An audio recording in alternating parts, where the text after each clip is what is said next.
You guys ready to go? I like your Star of David. Thank you. So many nice compliments. It's almost there.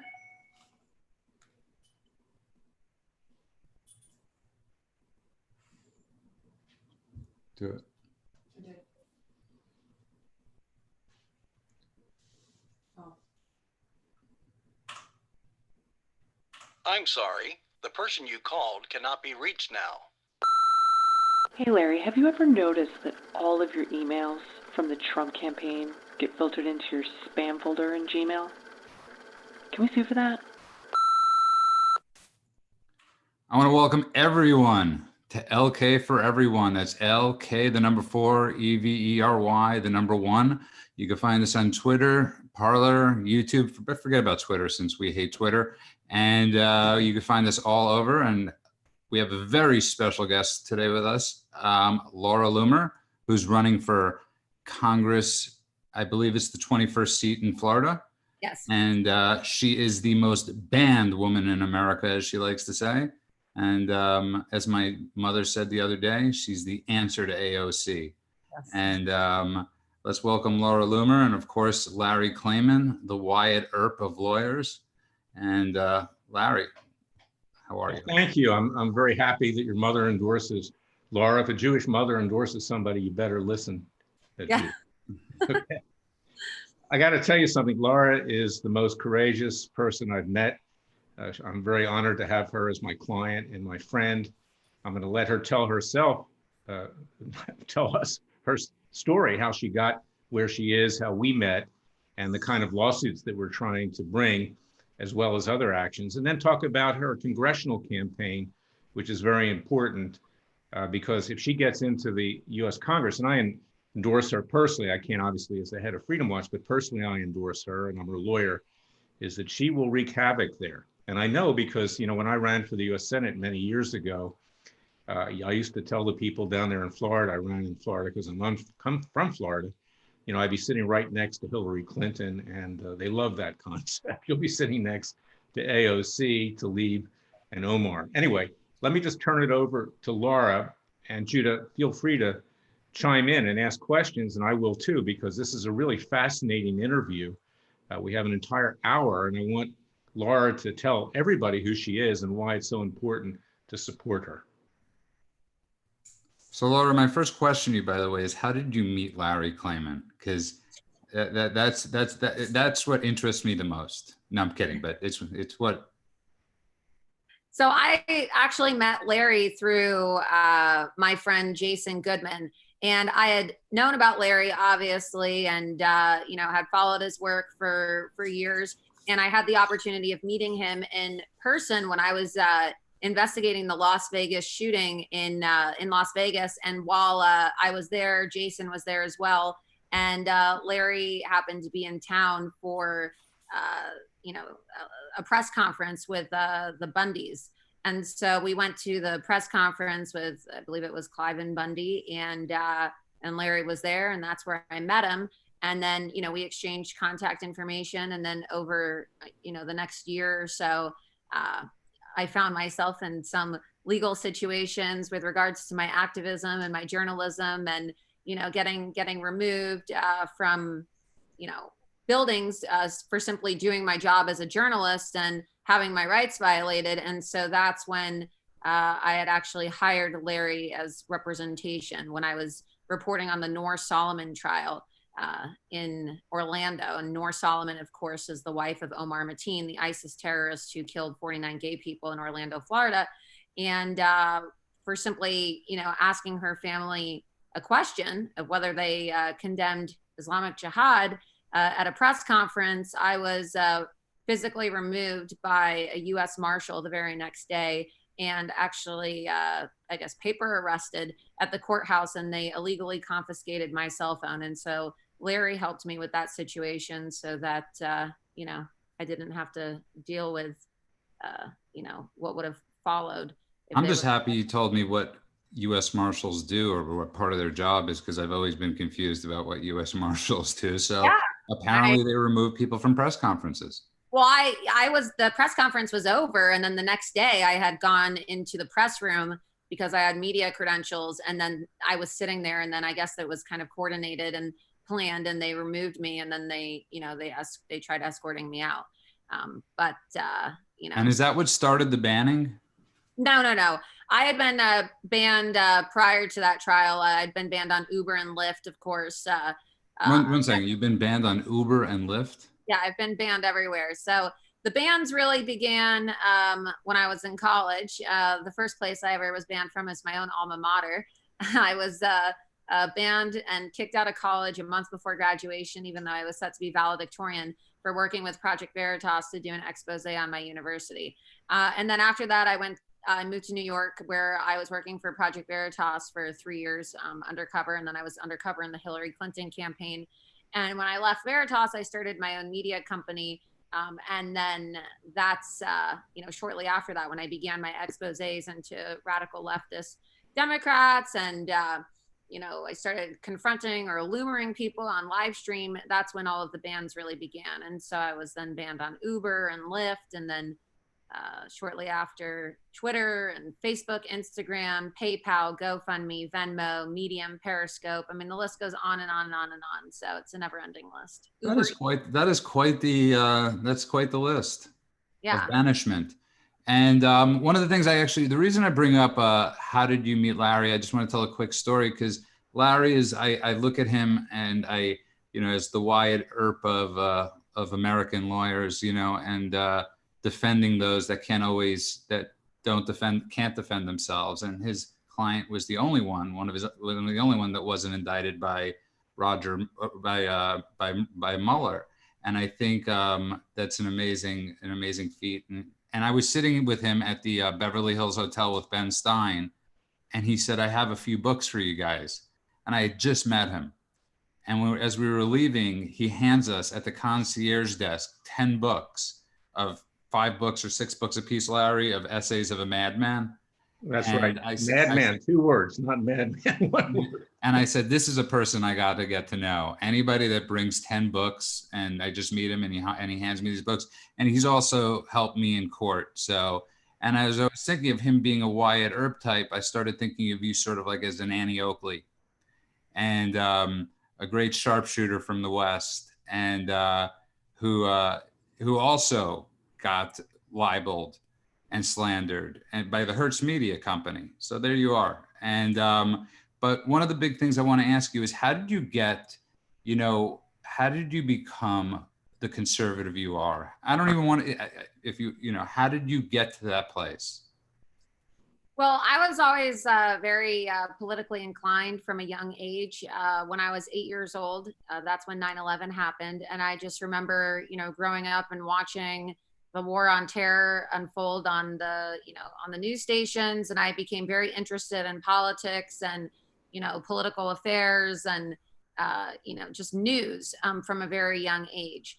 And it became a hobby of mine. And then when I went to college, of course, I majored in broadcast journalism and political science, and I was the president of College Republicans. And so from a young age, I identified as politically conservative. It's what made sense to me. Then, all throughout college, I worked as the president of College Republicans, and I got involved with, campaigns in the state of Florida, involved with the Republican Party of Florida. And then when I went on to work for Project Veritas, of course, undercover in the Hillary Clinton campaign. And then, I started my own media company, as I had mentioned, which focused on political journalism and political exposés. And so I was able to build an international following of millions of people, doing my investigative journalism. And I became quite notorious, right, for showing up to left-leaning. Please share the Ilhan Omar story. Yeah, so I became very notorious for showing up to the events of high-profile Democrats, whether it be their book signings or their campaign events, and asking them the questions that everybody wants answers to, but the mainstream media just doesn't have the courage to ask. And so while I was doing, my journalism prior to being banned everywhere, I had decided that I was going to, I should emphasize the fact that one of the main focuses of my work was exposing anti-Semitism and Islamic infiltration with regards to the infiltration of jihadist organizations like the Muslim Brotherhood in American political institutions. And so during the 2018 midterm elections, I decided to do a nationwide expose into jihadi candidates running for office, because there were open supporters of terrorist organizations who were running for, positions of government like Congress all throughout the country, or whether it be Attorney General in the case of Keith Ellison, and the media wasn't talking about their ties, right? Because they didn't want to be called Islamophobic for simply reporting facts. So I, had heard about this woman named Ilhan Omar, and no one had really known about her at the time, because this was prior to her being elected, and she barely had a following online. And, she had, made some very anti-Jewish, anti-Israel comments. And then, of course, there was word that she had married her brother. And so I flew down to Minnesota, where I was also investigating Keith Ellison at the time for his domestic violence. And while I was in Minnesota, I actually confronted Omar on video about marrying her brother and her anti-Semitism. And then when I was investigating, I found her ties to ISIS-tied mosques and her ties to CARE, which is a terrorist organization, of course. And I was, these are all things that people called conspiracy theories years ago that now they're realizing are facts and completely true. And Rashida Tlaib was also there at the time, and she physically assaulted me on video when I asked her if she would condemn Hamas. And so Larry actually represented me in a lawsuit that I filed against Rashida Tlaib for battery because she assaulted me. It's on video, but there seems to be two sets of rules regarding whether you're a Republican or a Democrat, and we see how there's total lawlessness in Minneapolis right now. So it didn't really go anywhere. And also, too, a lot of the judges in Minnesota are terrified of retaliation from Islamic terrorist organizations, because it's become an ISIS hot zone there. And so there's a lot of Islamic terrorist activity, and we couldn't even find any local counsel to take the case in the lawsuit that we filed against Rashida Tlaib, because so many of the lawyers there are just terrified.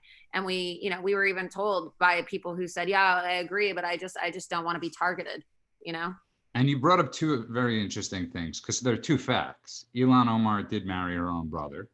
Yes. Right now, she's paid her husband's company out of her campaign close to over $1 million. Which husband is this, her her fifth husband or something. Yeah, not her brother, not her brother husband, or she is a stone cold anti-Semite. Yes. She's a stone cold anti-USA. And now that raises two interesting things. A woman that married her own brother and an anti-Semite, right, has a forum on Facebook, has a forum all over America, yeah, for her to spew her madness. Yeah. And you, Laura Loomer, have gotten banned for exposing her. Yes. Yeah. I was permanently banned on Twitter for a post in which I said Ilhan Omar was anti-Jewish. And so, the week that I was actually banned from Twitter, Larry and I filed a lawsuit against the big tech social media companies for their censorship of conservatives. And so we were, years ahead of the game, because now in 2020, the year we're in now, you see the Attorney General and you see politicians calling for antitrust lawsuits or investigations into these companies. Well, in 2018, Larry and I were the first people to really take the charge in filing an antitrust litigation against big tech. So we sued Google, Facebook, Twitter, and Apple for conspiring to censor conservatives. And our case has been successful, I would say. There's a process. And even though it was dismissed, we were able to get this case into the DC Circuit Court of Appeals, which is, a great accomplishment in its own, because it's very difficult to get a case heard in the DC Circuit Court of Appeals.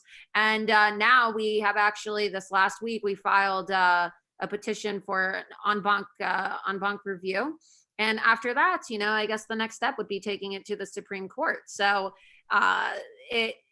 we have really been the trendsetters when it comes to, setting the legal groundwork for litigation against these companies, whether or not people want to give us the credit, because Larry and I are both blacklisted from Fox News. And, you know, we're never given the respect or the credit we deserve for our initiative to take on these companies.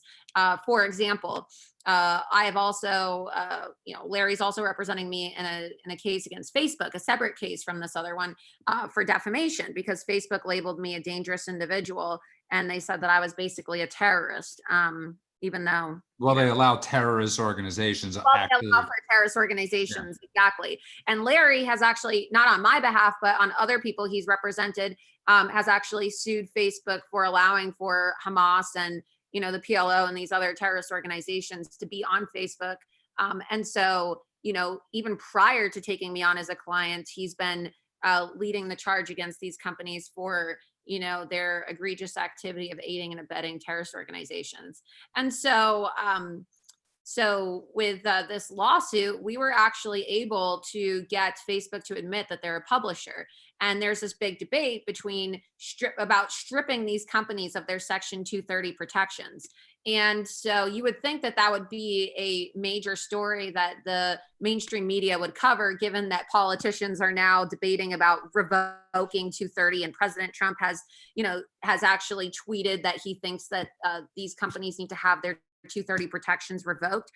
And the thing that would make the protections, I guess, what would strip them of their legal immunity is if they were publishers and not platforms, because the platforms receive these protections. And so, you know, they just ignore it. They ignore it. But in the response to our lawsuit, they admitted they're a publisher.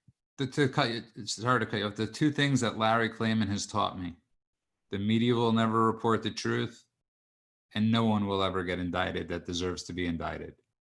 Yeah. And that is the truth. And if you just tuned in, you are listening to Larry Clayman for Everyone with our special guest, Laura Loomer. You can find us at LK4 every the number one. We're streaming right now live on YouTube at Freedom Watch. And Larry, why don't you tell us a little bit about Freedom Watch?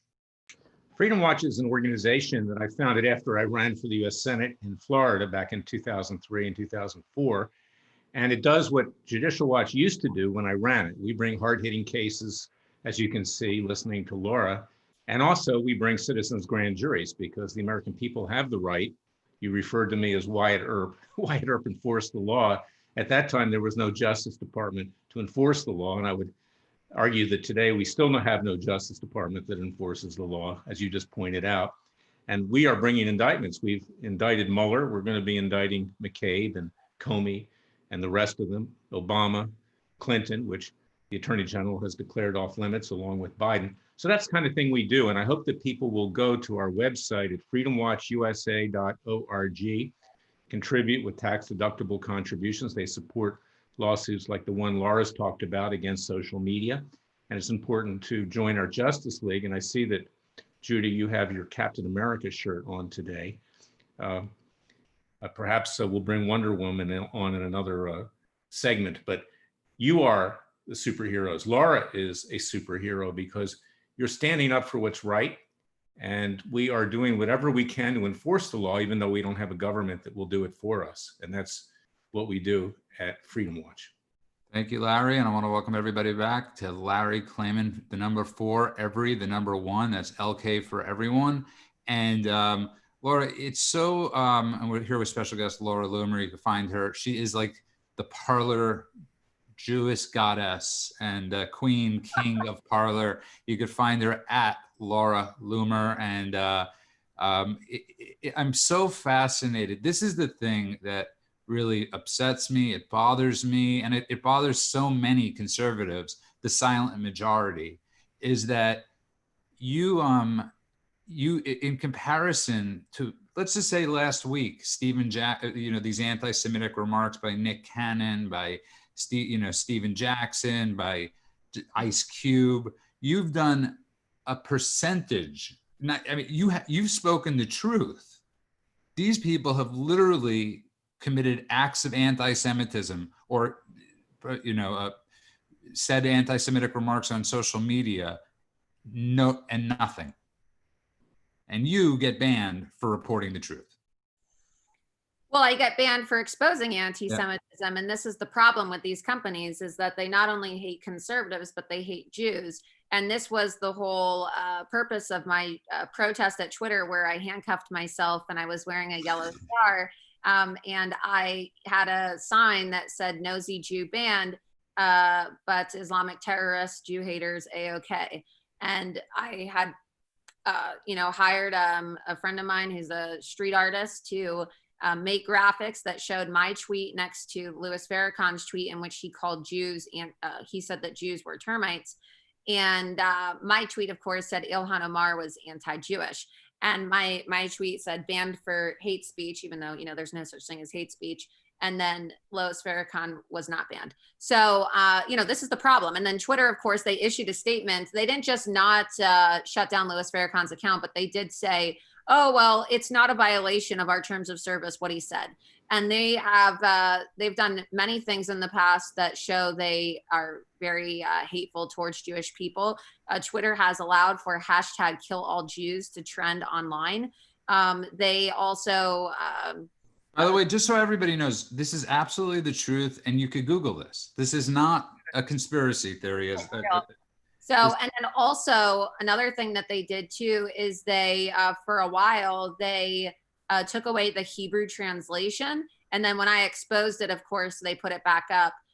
But they allow for terrorist organizations like Hamas and Hezbollah and the Muslim Brotherhood to have accounts. And it wasn't until I really started pressuring with my lawsuit, which Larry wasn't representing me in this case. I filed another lawsuit against Twitter and CARE, the Council on American Islamic Relations, with a guy named Ron Coleman, because there was a Wall Street Journal report that came out in January, just a couple months after I was banned, that said that I was banned at the request of CARE, which is Hamas. So yes. Islamic terrorists complained to Twitter because this terrorist organization financially supports Ilhan Omar, and they have endorsed her. And they didn't like the fact that I was the most effective person exposing Ilhan Omar. So they requested that I be banned. And how do I know that I was the most effective person exposing Omar? Well, there was a report that was published in the Washington Post, and it was a study commissioned by George Soros. And you can look this up. It's all true. It's all online. You can see the report for yourself. And they did an analysis on all of the social media accounts on Twitter, and they found that my account was the #1 most effective account in pushing out information against Ilhan Omar. And so, of course, if they're going to commission a study like that and they're going to pay for it, that's why they shut me down. You brought up somebody obviously very interesting. I often say that George Soros you couldn't even make a Bond villain as bad as, I mean, he's Blofeld times 100. And often there's this thing that when people, question George Soros's motives, they're called anti-Semites. So for the record, we're 3 Jews in a room saying George Soros is a very dangerous man. Well, let's give a little background. He's he's a self-hating Jew because he claims to be Jewish, which is debatable. And then what does he do? Well, if you listen to an interview in which he talks about, Nazi Germany, he said that some of his fondest memories from when he was helping Nazis, With Steve Kropp for 60 Minutes, actually. I believe that's his name. So you can watch this interview on YouTube. And so I don't know. I don't know how you can claim to be Jewish and then also say that some of your most enjoyable times as a youth were helping Nazis, put Jews on cable cars. And what did he do specifically, Judah and Laura? He helped confiscate with his father the property of Jews that were going to ovens and gas chambers. That's what he did. And he's a Nazi collaborator. Yeah, and they asked him on 60 Minutes. Interview. They asked him 60 Minutes, do you feel bad about that? He says, no, I don't feel bad about that at all. But let me just add one other thing, and let's get back to Laura. Zuckerberg is also Jewish. He's another self-hating Jew. And the case that Laura referred to that I brought years earlier was against him when he allowed the third Intifada page to be put up on Facebook, left it there for several weeks. The Prime Minister of Israel, Benjamin Netanyahu, asked him to take it down. He wouldn't. I sued him, and then they took it down. That resulted in the death of Jews and Christians and others, particularly in the Middle East, because it was a call to kill them at the time. It also resulted in the death. It also resulted in the death of police officers in Dallas, I believe, because a lot of these like vigilante cop killers, and Larry can give you more background on this case.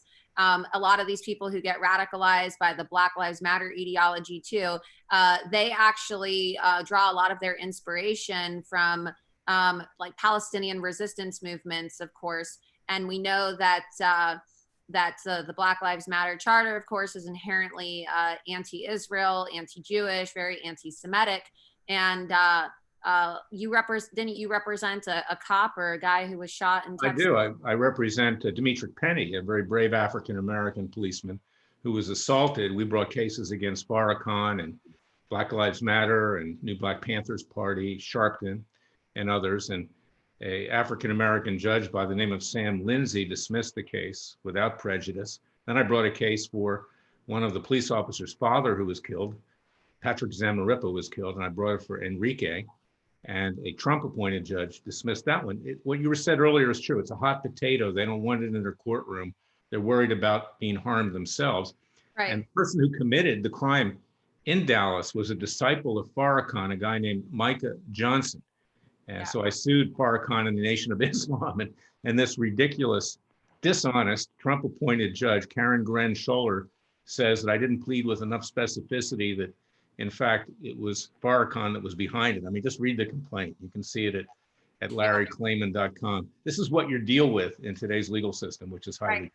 And they won't even hear our cases in the courtroom. And so meanwhile, I have a very strong defamation case against Facebook for them labeling me a dangerous individual, basically classifying me as a terrorist. And then the day that Larry and I filed this lawsuit in Florida, Facebook actually updated their terms of service in an act of retaliation to say that it was okay for people to incite high severity violence and post death threats against me because Facebook labeled me dangerous. So the terms were, you're not allowed to post death threats on Facebook unless it's directed towards people who we deem dangerous. So we updated the case, and they just sat on it for a while. And then Facebook then came back and said that they're a publisher, right? Even though Mark Zuckerberg under oath testified that they're a platform, which means he perjured himself. And then they also said that because they're a publisher, they have a First Amendment protection to say whatever they want to say about me, which is not true. You can say things in this country, but there's legal consequences for what you say, right? There's libel, there's slander. You don't just get to say anything you want to say free of consequence, right? Well, you do if you're on the left. Yeah, if you're on the left, of course, right? You bring up people that have caused murders like Al Sharpton, Jesse Jackson referring to New York as Hymietown. And obviously the king of them all, Louis Farrakhan. And here's the question I have before we go to another break. I'm not for banning anybody. I'm for free speech. And as much as I despise Louis Farrakhan, I don't believe in banning. I believe let him speak. Look, I'm a proponent of free speech too, but the reason why I would say Louis Farrakhan, out of all of the people who were banned and labeled dangerous individuals, the only one who was actually tied to Islamic terrorists is Louis Farrakhan. And so I think that if you are tied to jihadists and you are tied to anti-American terror-tied movements, you should be shut down for, supporting terrorist activity. And if you look at Farrakhan and his activity, he had traveled overseas to Iran and was participating in talks with jihadists who were calling for death to America, death to Israel.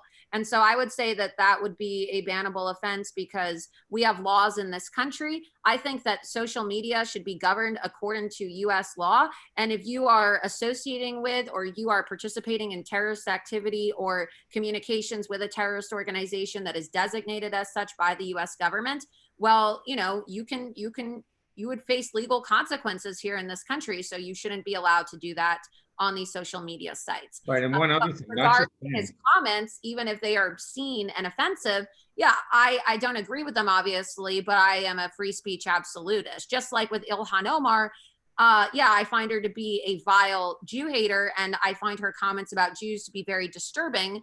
But what disturbs me more than her comments are her actions in which she is actively supporting members of ISIS as a congresswoman in her own district.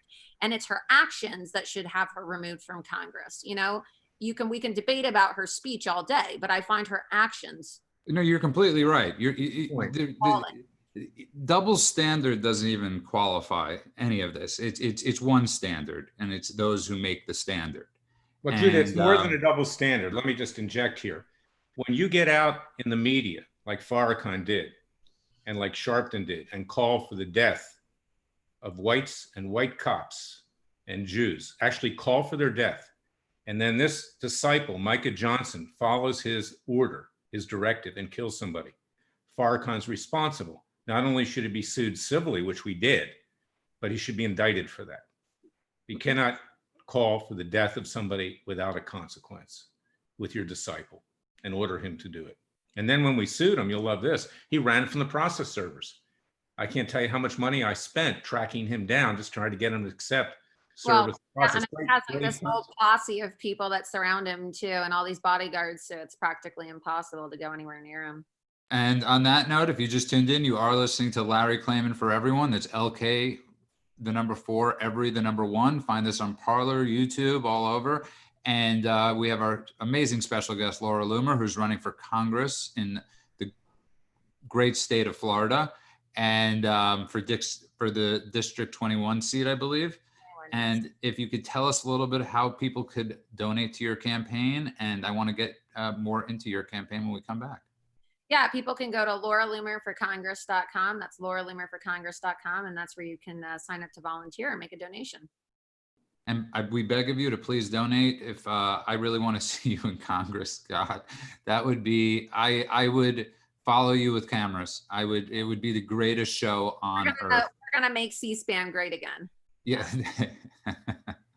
Larry's actually the one that got me, just so you know. I never even watched C-SPAN before Larry. And because I was going crazy over watching certain conservative news networks, what we consider conservative now, and he's like, watch C-SPAN or the Golf Channel.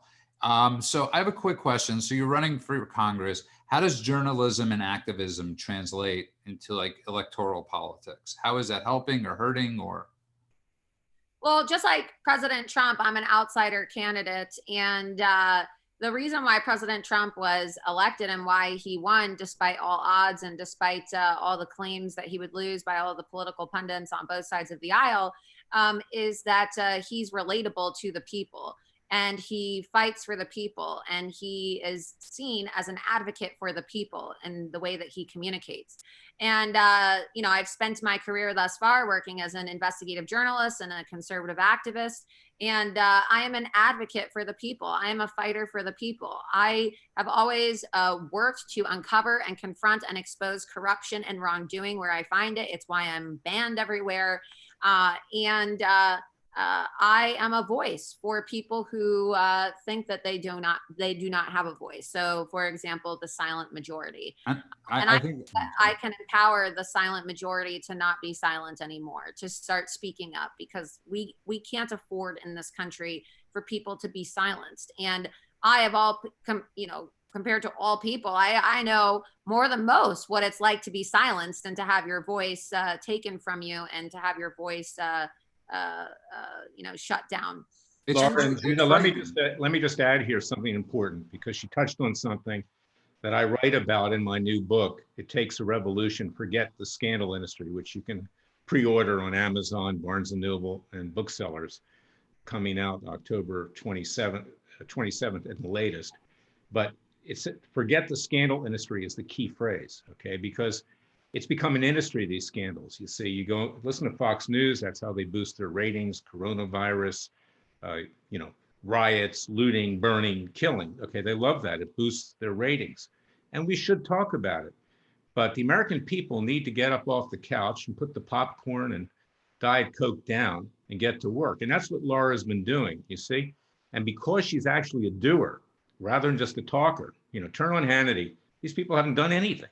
Okay, but she has, but she's not on Hannity, and neither am I, because they don't want to take the risk of offending the establishment who frankly we oppose as well. We oppose the Republican establishment as much as the Democratic Party. Trump's not establishment. He poses them too. That's why they tried to destroy him. So that's the bottom line here, is that Laura's a doer. She has forgotten the scandal industry. She's actually doing what she needs to do as a great patriotic American. I want her to talk about, her opponent, Lois, what's her name? I forget her name. Lois Frankel. Lois Frankel, yeah, who's Jewish too, but has done nothing for her own people. Nothing. Right.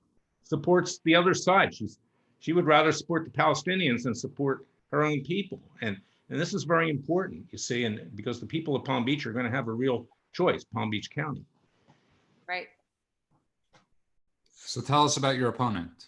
Yeah, so I'm running against a 4-term Democrat incumbent named Lois Frankel, and she has been, entrenched in politics here in Palm Beach for, the last 40 years, longer than I've been alive. And which is, by the way, which is the case with almost everybody in the Senate. Right, and she is a do-nothing Democrat, and that's why she's earned the moniker Lazy Lois. Because if you walk down the street and you ask anybody what has Lois Frankel done, they can't tell you because she literally doesn't do anything. This is a woman who has a voting record in the 116th Congress that is 100% identical to that of Nancy Pelosi. She is said to be best friends with Nancy Pelosi. She is the chair of the Democrat Women's Caucus, which means that she has the authority to really crack the whip and keep these women in the Democrat Party in line. And instead, she has decided to mentor and encourage the squad. As a so-called Jewish woman, she panders to the Jewish community and pretends to be pro-Israel. But she has refused to condemn Ilhan Omar. She has refused to condemn Rashida Tlaib, and she has refused to condemn AOC, all of whom are vile Jew haters serving in Congress. Okay. She has supported the Iran deal. She has said on air that she would not have killed Soleimani, even though Soleimani wouldn't have, thought twice about killing Jews and Israelis, and he has, and Americans as well, So she really is a hypocrite, especially when it comes, to her own Jewishness and supporting the Jewish community. She was one of the first Democrats to call for President Trump to be impeached. And she doesn't put Americans first. I mean, here we are in the middle of COVID, and small business owners and constituents here are suffering, and they haven't received their loans, and they're hurting financially. And, just about a week ago, Lois Frankel was calling for over $261 million of COVID aid that was supposed to go towards people here in the district, Americans, to go to illegal aliens. And she wanted to put illegal aliens in hotels so that they can quarantine without fear of being deported by ICE. So, she is not helping the people of her district, and she seems more concerned with taking jabs at President Trump, given that he's now a constituent of hers on Twitter, than she is about actually representing her constituents, because her hatred of President Trump is greater than her love for this country. So my question to you is, you're extremely outspoken, and I love it. Do you think, and you're running for Congress, it scares me. I love that you have a voice outside. Does it scare you a little bit to get inside? I mean, where could you be more effective is the better question. No, I am, now in this next phase of my life, and I've pivoted. And, the big tech social media companies have taken away my ability to do my investigative journalism and my activism in the way that they have silenced me and deplatformed me. And I foresee what has happened to me happening to other people. It's happening to the president himself, with these companies censoring and silencing the president in an election year. And every day I meet people who are being shut down and banned, whether they're banned from their social media accounts or they're banned from their banks like I was. And so, this is a problem that none of our elected officials are addressing right now. And it's a crisis. I view it as a constitutional crisis. It's a civil rights violation. And we're in serious trouble as a country if we don't have fighters who are going to stand up for our First Amendment rights. And of course, there's other issues that I'm focused on, but I was largely inspired to run for Congress to address this cancel culture movement, because I really do view it as the most pressing and important campaign issue in the country right now. Because if we don't have a First Amendment, and if people are silenced, especially for their peaceful political speech, there goes all the fair, equal elections. You're not going to have election integrity anymore. And it won't really matter what you think about any of the other issues, because you won't be able to communicate about it. You know, and we see the way that people are being retaliated against. What Laura's doing right now, guys, is what I attempted to do when I ran for the US Senate in 2003 and 2004. My slogan was, take the concept of Judicial Watch inside of the US Senate. I used to say, I don't want to be a member of the club. I want to take a club to the US Senate.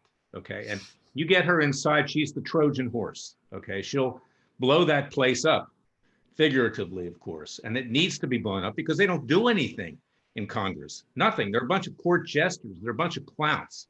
That's all they are, stuffing money into their pocket, acquiring more power on both sides of the political aisle. You don't find the establishment backing Laura, okay? And that's good, because nobody backed Trump either. He ran over them, and he hopes to run over them again. They've been trying to stab him in the back now for the 4 years that he's been president, starting with, Paul Ryan and the rest of them. So Laura's going to be a fighter. She's going to be right inside the devil's lair. And that's what's important about her running for Congress and why she must be a congressman. I say that endorsing her strongly in my personal capacity and doing whatever I can personally to help her, because this is important that we have people like Laura there. And if she's there, she'll be the only one. I want to bring up something. You bring up a great point. And Laura, I was raised by extremely strong women. So the idea to me of, in this PC culture of, somebody trying to tell me that women can't do as much as men is just a joke. As far, it's always frightening that every time a woman like you, and Ann Coulter's, and who I don't always agree with 100% of the time, but I love their, I love your zeal, I love your integrity, I love your hope. You constantly get shot down. Yeah. There's never sexism when it comes from the left. When it's from the left, sexism is just the truth. It's amazing how organizations like Now or all these women. It's not even to the left, though. There's a lot of misogyny on the right as well. I mean, look, and I don't like using the gender card, because I view my competition as being, men, and I've always competed with men, if that makes sense. I've never, I've outperformed a lot of men, and so I don't necessarily, I don't like when people use their gender as like an excuse for why they were not able to accomplish something. But what I will say, though, is when you are a woman, especially when you're a very outspoken woman in politics, you get regarded as, being like, they would never call a man a bitch, right? For being assertive, or for, being aggressive and accomplishing a goal. But that's what some people would say, towards some of these women, including myself, who you just named off, strong conservative women. Even when I've met all of the benchmarks, right, like the fundraising goals, and I've met, all the criteria to be on these lists, it really is a boys' club. I mean, it's a boys' club in DC. It's a boys' club, in these political circles. And so even if you do outperform men, and my numbers and my poll numbers show that I am outperforming, many of them. And I'm, there are several men who are running in my race in the primary, and I'm, outperforming them, by miles. I don't really view them as competition. I view Lois Frankel as my competition. But you do see misogyny in the political process. And even seeing my own political consultant, who's a brilliant woman, Karen Giorno, who ran the state of Florida for President Trump. I mean, she is one of the most brilliant political strategists in this country. Still, I see the way some people, talk down. I mean, it's to some women, especially strong conservative women. And strong conservative women have a target on their back. The Well, left remember though, especially too, because they attack, they constantly say, oh, you got to believe all women and, oh, we got to empower women. But when it comes to conservative women, I mean, I've never seen a group of people get so viciously attacked in my life before on the right than, strong conservative women.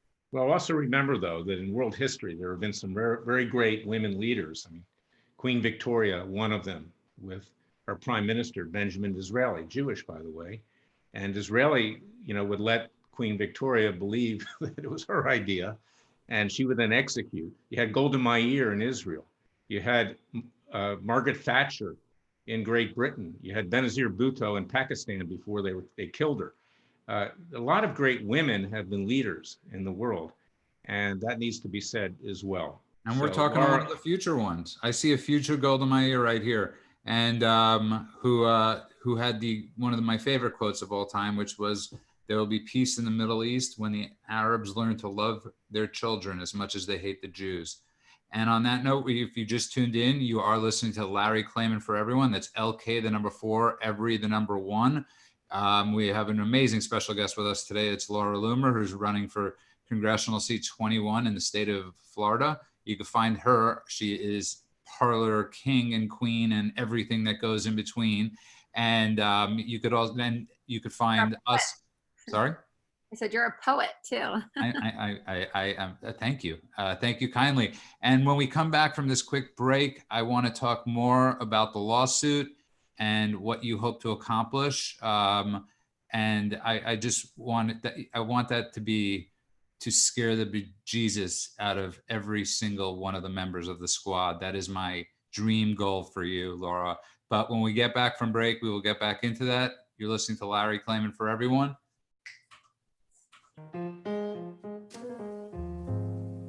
Are you craving that perfect, salty, crunchy, cheesy pandemic treat? Then pick yourself up some Colleen's Better Than Breadsticks. Now available in Manhattan, New Jersey, the Chicagoland area, Santa Barbara, and Michigan. But if you don't live in any one of these locations, coming soon is an online retail store, colleensbetterthan.com. Until then, please email Corey, Corey, at Colleen with 1 L, colleensbetterthan.com. Colleen's Better Than Breadsticks, your perfect pandemic treat. And welcome everybody back to Larry Clayman for Everyone with our special guest, Laura Loomer. And by the way, those are amazing breadsticks. We will gladly send you out some, Laura. Sorry, Larry? Eat the breadsticks while you're reading my book. It Takes a Revolution, Forget the Scandal Industry. And Laura's in that book, okay? And it's going to be out October 27th. You can buy it, you can pre-order it. And Laura is going to have a book out herself, I understand, at some point. And she's writing one. But I can't wait for that. I'm actually more excited about the title than I am the book. And I know that you wanted my book to have a different title, which was Whores, They're Back. Okay, so my first book was Whores, Why and How I Came to Fight the Establishment. But what I want to basically emphasize here is that if the federal government is going to work, and if it's going to be effective, and right now we have no government, we have zero government, okay, except for the president swimming upstream. You're going to have people like Laura Loomer in Congress, and there is nobody currently in Congress like Laura Loomer. I've never gone to lunch with a congressman who ever paid for his own lunch. They won't take money out of their pocket, believe me, even the ones that I know that are my friends. They won't pay anything. Laura has risked everything, like our founding fathers, not just her honor, which she put up, but her fortune. She has no fortune. They've taken everything away from her. And that's why she needs your help. And which gets me to the point where I want to ask you, how do you have the, it hurts. Getting hit hurts. I don't care how much we sometimes want to show that it doesn't hurt. But President Trump this morning was talking about, it does hurt. It does hurt getting hit from the right, the left, from every, how do you, Laura, get through? Well, it's hard sometimes, it's not easy. I would be lying if I said that there were days where, I didn't just want to, give up in the past, but but I do know that I have been given a purpose on this planet, and you're given as much adversity as you can handle, and most people wouldn't have been able to handle the type of adversity that has been thrown my way. And yet I'm still here, I'm still standing, I'm still winning, and I believe there's a bigger purpose for me, and maybe this is what needed to happen to get me on this path to run for Congress, so that I could be the fighter that the people need, right? So that I could get elected and take on these companies to make sure that what has happened to me never happens to anybody else. And you never really know, but I'm still here. It's sort of reminiscent of Obama insulting Trump in front of him at that breakfast at the whatever they watch the press that press comedy thing they do once a year, and Trump's face steaming. White House Correspondents' Dinner. The White House Correspondents' Dinner, and being totally made fun of there. And at that moment, that was the moment Obama created, that was the moment where Trump said, I'm in. Right. Well, and, the biggest mistake these companies ever made was coming after me and silencing me. And it only motivated me when, I saw the left and the media printing up stories talking about how my career was over and I was finished and I was done for.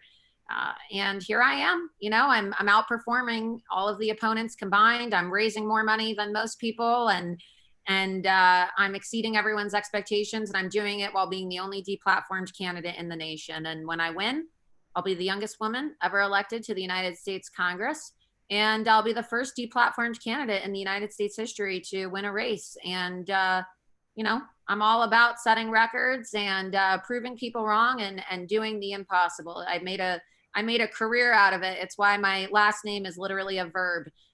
So I'm notorious for doing what people have said is impossible, whether it be confronting Hillary Clinton on camera, shutting down the FBI director's book signing event, or putting illegal aliens on Nancy Pelosi's lawn. I love that. And elected to Congress while being it's your line. It's amazing what you've compacted into such a short time. And I want to get back a little bit more into the Facebook lawsuits, into these lawsuits, and explain these aren't frivolous lawsuits. When people see these lawsuits, this could happen to anybody. Like you said, my bank shut me down, right? Chase, I have no idea why I got banned from Chase, but they shut me down. And I called up and I said, just, can you give me a reason? Yeah, it happened to me too. And they said to me, no, we can't. It's in the computer. And I go, what does that mean? You just shut down my account. And I don't think people understand. Do I think it's because of politics? I have no idea. But you notice their logo is literally a swastika. I have never noticed that. I will. Look at it. Look it up. Look at your phone right now. Look at it. I want you to be able to see it on air. And let me point one other thing. Let me just put one other thing in here. We're talking a lot about anti-Semitism. We're talking about, Jewish history and Israel, and that. Laura's for everybody. She's for Christians. She's for everybody. Okay. But if you don't stand up for yourself, then how can you stand up for other people? And that's the difference between her and Lois Frankel. Lois Frankel doesn't even stand up for her own people. And, for somebody like that to be in the US Congress, you understand why Congress is what it is today. I call it a bunch of court jesters. It's more like, Woody Allen's movies than it is reality. And by the way, you're right. It's very early similar to a swastika now that I'm looking at the Chase logo. So I'm honored to have had my thing. But what I wanted to get to was people think it's always somebody else that's going to get it. What happens to them? Right. They don't understand the reason why you and Larry are so damn important is because you don't know when they're going to come for you. We don't know what's next on the cancel. Is it your name? Does somebody find my name Judah offensive? Is all of a sudden that going to be taken away? And people don't think it's as simple as that. They don't think that it could come back and hit them. Right. And they are coming for us now, Judah and Laura. Just a few weeks ago in Beverly Hills, Judah, near where our friend Ben Stein lives, these lunatics, these radical domestic terrorists, were on lawns in front of houses with T-shirts that read, "Eat the rich." What are they, Jeffrey Dahmer? They intend to kill us and then eat us. They will be at your house. They will be asking for the keys to your house, the keys to your car. they will burn, they will loot. It's just a matter of time. Yeah. So we need to fight back from all quarters. They're trying to ban statues of George Washington. I mean, they want to eradicate our history. And so, look, you know, these are people, they are communists. Okay, let's just call them what they are. They're communists, okay? And when you look at the atrocities that have happened throughout history, and you look at the Holocaust, for example, right? Nazis killed 6 million Jews. Horrific. The left uses the term Nazi as an insult, okay, to defame and slander people on the right or anybody who they don't like. Yet it's okay for these leftists to openly walk around and be self-proclaimed communists when communists have killed over 100 million people in the world, right? Communism has killed more people than Nazism, yet for some reason there's not the same outrage for being a communist than there is for being It's the university. This is a whole other. And if you think that a Holocaust can never happen again, people better start waking up because you know, with the rise of the radical left ideology and the acceptance of communism here in America and all around the world, we're watching it happen before our eyes. And I'll give you the example of China right now. China, you know, a global superpower now, they are actively putting Muslim Uyghurs in concentration camps. And there was a video that has gone viral online over the last few days that shows blindfolded Muslim Uyghurs in China being placed onto trains, you know, very, very reminiscent of, you know, what the Nazis did to the Jews in the time of the Holocaust. And so history repeats itself.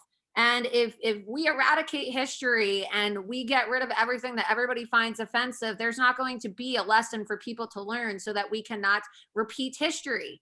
And we are repeating history, unfortunately, because the left is hell-bent on, you know, eradicating this knowledge, eradicating the teachings of history, eradicating civics courses throughout, you know, universities or schools. And now human rights violations and egregious, you know, violations of people's rights are taking place. And I think you brought up the biggest thing, which is we don't have time for. There's a whole other episode, which is the university system. And you brought up communism. I have a very smart friend who's become a conservative. And he was on the phone with me one night and he said, we were talking about Bolsheviks and all that stuff. And he said, well, Trotsky wasn't that bad of a guy. And I said, he wasn't that bad of a guy. Who are we comparing him to? I mean, I think the guy, he killed millions of people. I mean, he was responsible for tons of death and carnage.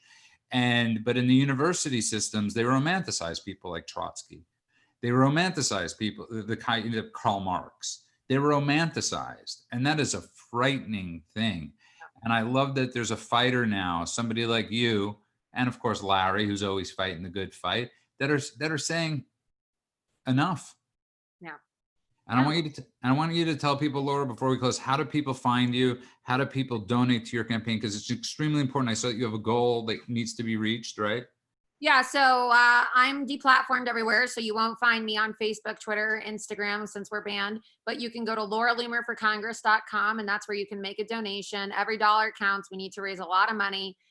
You know, the primary is in 30 days, and I need to get my ads up. And so anything you can contribute would, you know, be greatly appreciaed. You have to be a U.S. citizen, though, to donate. Right? How do you do it, though? What app can you use? Because I know PayPal. It's online through the payment processor there, but I'm banned on PayPal. Yeah.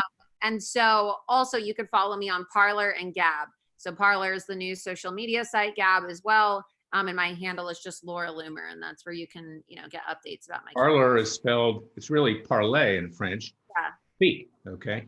But it's Parler. And it's Parler. There's two different. There's two different ones. I know my better half signed us up for the social media site. I mean, you know, it's the first thing that comes up, oddly enough. Yeah. Larry, you don't want to get on the other one that ends in OR. I don't want to be on any other. Honestly, the last thing I want to be on is I think you're blessed to have been banned, by the way, from from Facebook in some ways. It just saves the aggravation. You remember what not Karl Marx, but what Groucho Marx said. I wouldn't want to be a member of a club that would have me as a member. Larry, final thoughts? My final thoughts is this is a great woman. I'm glad that we had a chance to show people who she is in greater detail, and we hope to have her back very, very soon. And we wish her all the best, and may she stay safe and well. Thank Laura, you. I want to thank you from the bottom of my heart. Keep fighting the good fight. I want to thank everybody that's been listening. You will be able to get this show on Laura's site once we upload it in a few hours. You will be able to also get it at LK, the number 4, everyone. Fine. And like Laura on Parler, love her on YouTube if she's allowed. Love her everywhere. She's an amazing, amazing woman. And I see senator, if not president, in your future. From my mouth to God's ears, I want to thank everybody for listening, and I hope everybody has a great rest of their Sunday. You've been listening to LK for Everyone with the great Larry Clayman and our amazing special guest, Laura Loomer. Thank you so much. Thanks for having me. Thank you, Judah.